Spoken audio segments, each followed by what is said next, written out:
Orange warning for rain and floods. A second wave is expected in Montpellier in the coming hours. Hérault squad went from alert yellow, rain yellow to orange. Accumulation of precipitation can reach 180 millimeters in places. Météo France has put the Herault department on orange vigilance due to rain, flooding, and thunderstorms.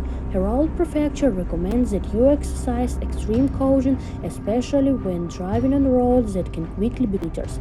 Prefect Herault invites the population to inform about safety rules and follow the instructions of the authorities. Do not take the car and postpone the trip.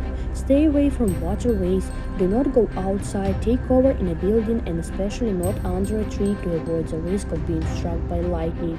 Do not walk or drive on a flooded path. Do not take the children to school. They are safe. Wait for instructions from the schools.